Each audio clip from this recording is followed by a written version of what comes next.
Bonjour à tous et bienvenue dans ce nouveau tutoriel super important. Vous êtes en période de fête, on prend pas mal de photos de clichés, on a envie ensuite de créer un diaporama. Je vais vous présenter ici deux techniques imparables pour donner vie très simplement et gratuitement à vos diaporamas. Alors, on ne perd pas de temps et on plonge directement sur mon écran. Nous voilà donc sur CapCut, logiciel de montage vidéo totalement gratuit, compatible Mac et PC. Et donc, je vous mets le lien ici en haut pour ceux qui ne connaissent pas encore. Alors, c'est très simple, même si vous ne connaissez pas encore, il suffit de suivre le tutoriel et vous allez savoir faire un diaporama, donner vie à votre diaporama. Vous allez voir, c'est très facile. Alors, on va attaquer directement la première technique. On va d'abord importer, ce qu'il faut faire, c'est importer des photos.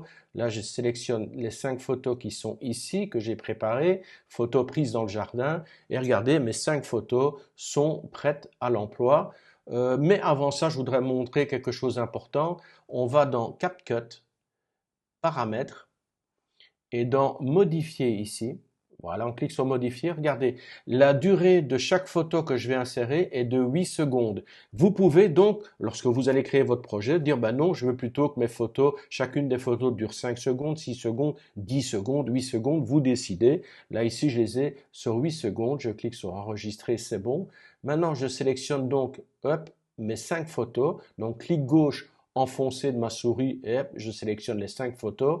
Je prends une des photos, je laisse mon clic gauche enfoncé et je glisse l'ensemble des 5 photos, des 5 clichés sur ma timeline. Alors un petit clic juste au-dessus, voilà, comme ça tout est désélectionné, on va pouvoir commencer à travailler photo par photo. Alors on prend la première photo et je mets mon curseur tout au début du cliché là. Donc je suis ici sur la première image, il faut savoir qu'il y a 30 images par seconde, donc je suis sur la première image de mon premier cliché. Et regardez ici sur la droite, j'ai toutes les informations concernant échelle, position, pivotage, remplir. Il y a moyen de faire pas mal de choses. Et on va justement travailler là-dessus. Alors, sur la première photo, je vais juste cliquer l'image clé ici. Donc, je sélectionne l'image clé. Je positionne donc une image clé sur la première image de ma photo et je dis que l'échelle est à 100%, c'est très bien, je veux que ce soit comme ça. Maintenant, je vais directement, je glisse mon curseur, je vais tout au bout, je vais sur la dernière image de ce premier cliché et là, je remets de nouveau une image clé, boum, et je dis par exemple, là, je veux que la photo, quand elle arrive au bout, elle soit à, par exemple, à 120%. Regardez ce que ça va donner. Je suis au début, je suis à 100%, je mets en route, et là, j'ai ma photo qui s'agrandit tout doucement pour arriver à la sélection que nous avons faite. Donc, c'est un zoom avant, et on arrive donc à la deuxième photo. Deuxième photo, je la sélectionne. N'oubliez pas de la sélectionner, hein. Vous mettez votre curseur dessus, un clic. Vous voyez, il y a un cadre blanc, la photo est sélectionnée. Je suis bien sur la première image de mon second cliché. Donc, cette première image, qu'est-ce que je fais? Hop, voilà, bien sélectionné. Je vais donc toujours, là, je vais toujours me mettre sur la première image sur les échelles. Je mets une image clé. Donc là, on a fait un zoom avant. Qu'est-ce qu'on va faire? On va faire un zoom arrière. Je vais tout simplement zoomer, voilà, par exemple, jusqu'à 130. Je vais maintenant sur ma dernière image de mon second cliché. Je remets une image clé. Boum. Et je descends, je reviens à 100%. Je vais mettre des petites flèches. Voilà, je suis à 100%. Maintenant, on peut jouer par exemple sur la position. Ce qu'on va voir avec le troisième cliché. Je sélectionne le troisième cliché. Maintenant, qu'est-ce que je vais faire? Je vais agrandir au niveau de l'échelle. Il faut que ce soit plus grand. À la base, voilà. Et ensuite, je n'y toucherai plus. Je vais mettre à 130. Par contre, ce qui m'intéresse, c'est la position. Donc, je mets une image clé ici et je vais déplacer. Voilà, sur la droite. Voilà, j'ai légèrement déplacé. Là, je reste toujours à 0 au niveau de la hauteur, au niveau du Y, mais j'ai déplacé ma photo vers la droite.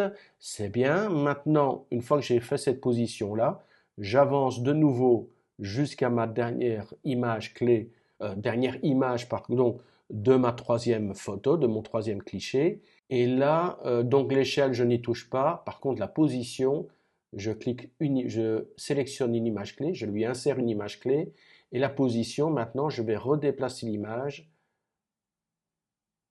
de ce côté-là.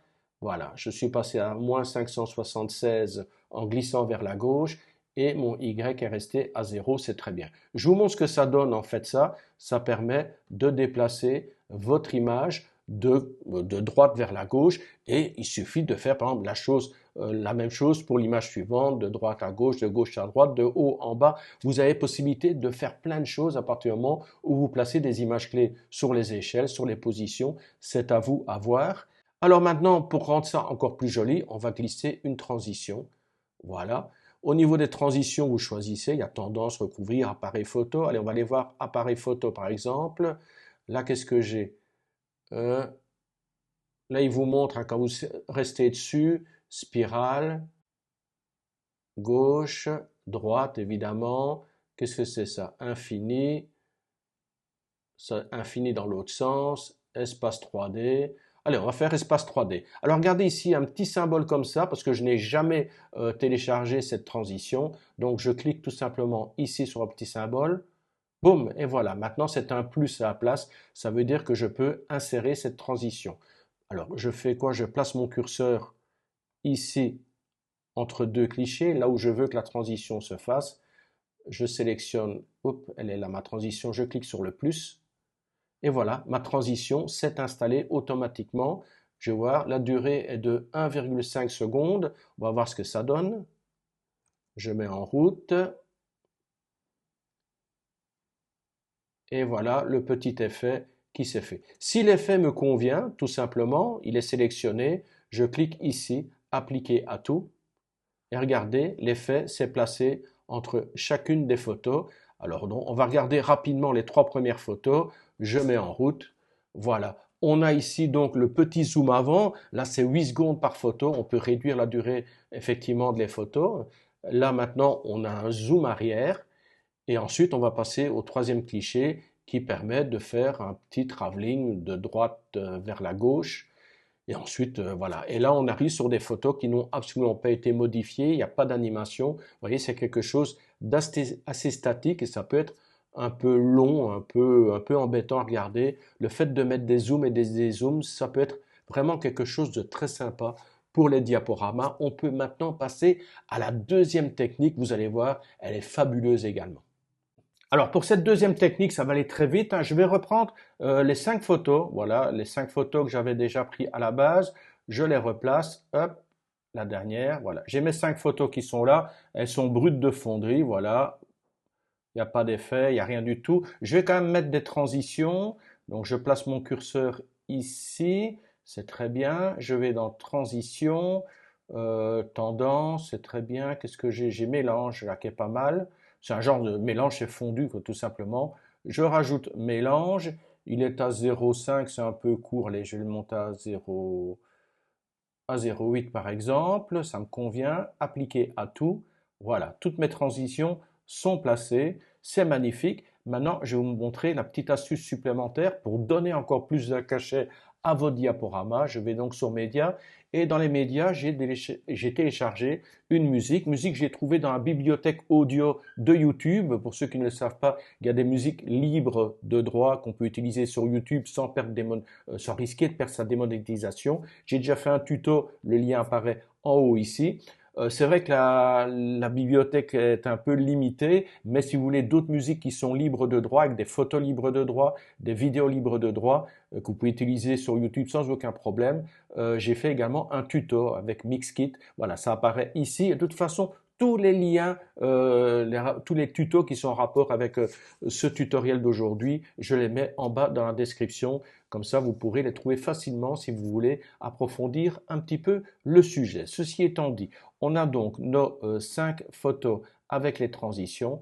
Je prends la musique et je la glisse ici en dessous sous la vidéo. Bon, elle est beaucoup plus longue que les 5 photos actuellement, effectivement, parce que là, il aurait fallu que je mette plus de photos, mais c'est un tuto, on va pas perdre de temps avec ça. Voilà, je supprime la partie qui ne me sert à rien. Et là, je vais vous montrer tout de suite la petite astuce qui me sert pour améliorer la qualité de mes tutoriels.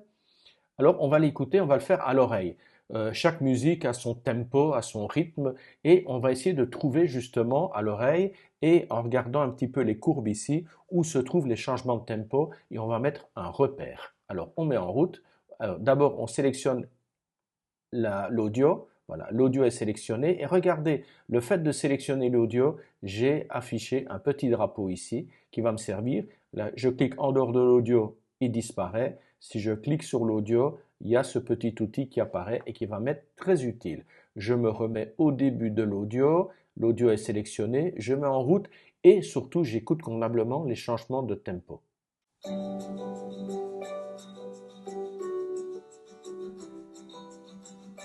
Là, il y en a eu un. Vous entendez, là, on change. C'est un genre de boucle qui va recommencer. Écoutez bien.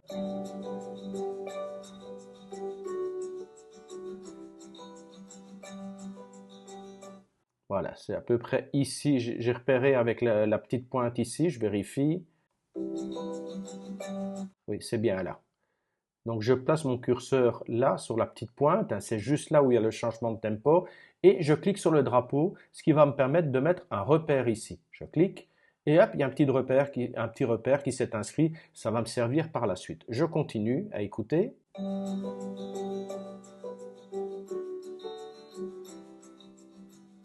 Ah, vous avez entendu, il y en a un juste là. Juste au début de la petite crête là. Je me mets là. Je mets le petit drapeau. Et je continue et je retrouve juste après. Voilà, tous mes petits drapeaux sont placés. Il n'y en a pas beaucoup, hein, c'est un petit diaporama. Ensuite, qu'est-ce que je fais? Une fois que j'ai justement mes changements de tempo, je vais maintenant aligner mes photos par rapport à ces changements de tempo. Regardez, c'est très simple à faire. Je sélectionne la première photo. Attention de bien sélectionner la photo. Ne sélectionnez pas la transition. Parce que regardez ici, on est à 0,8 au niveau de la durée. Si vous sélectionnez que la transition, ben vous allez modifier. Regardez à droite là, on voit que ça modifie la durée. Donc nous, ce n'est pas la durée de la transition qu'on veut modifier, c'est modifier la durée de la photo. Donc je sélectionne la photo et il sélectionne la transition en même temps. Et je me mets à droite, voilà, de la sélection qui est dans le rectangle blanc. Et regardez, mon curseur se change là de flèche. Il va se transformer en barre verticale avec une flèche gauche, une flèche droite. Je clique gauche avec ma souris. Je garde mon clic gauche enfoncé et je glisse vers la gauche. Je glisse, je glisse, je glisse. Et hop, regardez, au moment où la limite de mon clip arrive à hauteur du repère, il y a un magnétisme, une ligne qui apparaît, un magnétisme, et il me signale que je suis à même hauteur que mon changement de tempo. Moi, je vous avoue que c'est un repère qui ne me plaît pas. Moi, ce que j'aime bien, c'est d'aligner le milieu de ma transition avec le tempo, le changement de tempo. Donc, je resélectionne, je vais reglisser légèrement à droite, et je fais ça à l'œil plus ou moins pour que, voilà, comme ça, je suis pile poil à l'endroit que je désire. Regardez, maintenant je déplace le curseur ici sur le prochain tempo, je sélectionne le deuxième cliché, je me mets à droite, je glisse, super, voilà ce que je voulais. Maintenant je fais ça avec le troisième changement de tempo, je glisse, je place, voilà, je choisis le quatrième cliché, je glisse, et voilà, normalement je fais ça avec l'ensemble de mes clichés. Ben là, bon, je suis un peu court parce que je n'ai mis que 5 photos. Maintenant, on va regarder ce que ça fait, et vous allez voir que l'effet, à partir du moment où votre diaporama est rythmé, est mis au rythme de la musique, ça donne, voilà, pour les connaisseurs, on va apprécier ce petit détail qui fait quand même la différence.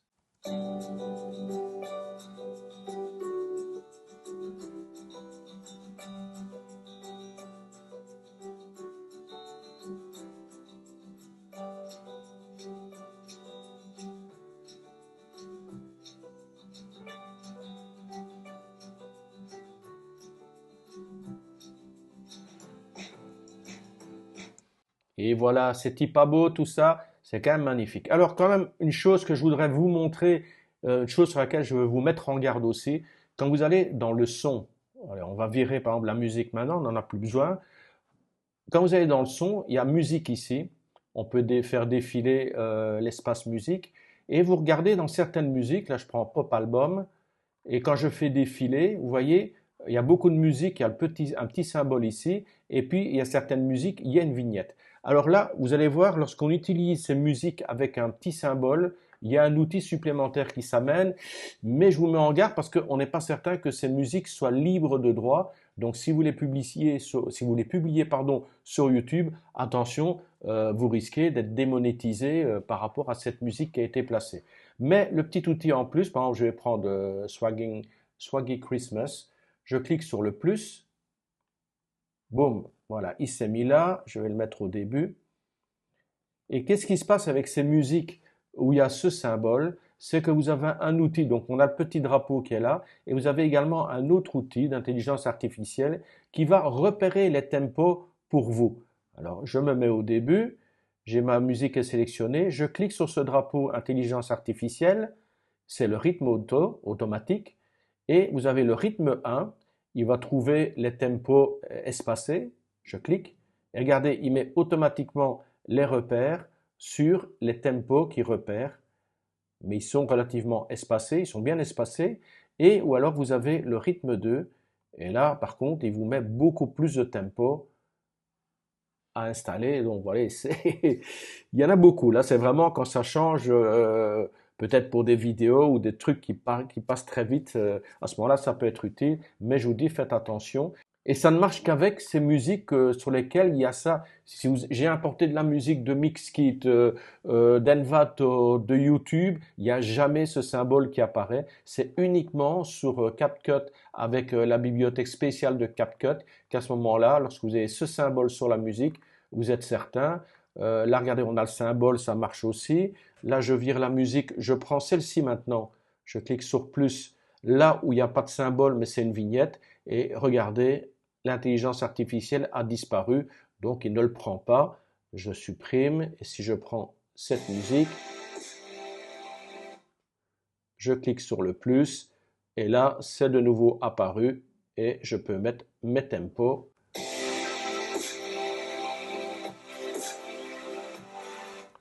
Voilà, ben, je pense qu'on a fait le tour. Vous avez sans doute appris de nouvelles astuces, du moins je l'espère, que ça va servir à la grande majorité. N'hésitez pas à liker comme d'habitude, à me laisser des commentaires si vous avez des questions. Et on se retrouve, mais à mon avis, encore une fois, au moins une fois ou deux, avant la fin de l'année, avant d'attaquer 2023, où là j'ai déjà préparé une liste de tutoriels. Voilà, il y aura de quoi faire en tout cas. Je ne vous abandonne pas pour l'année prochaine. Allez, on se retrouve bientôt pour un nouveau tuto. Bye bye!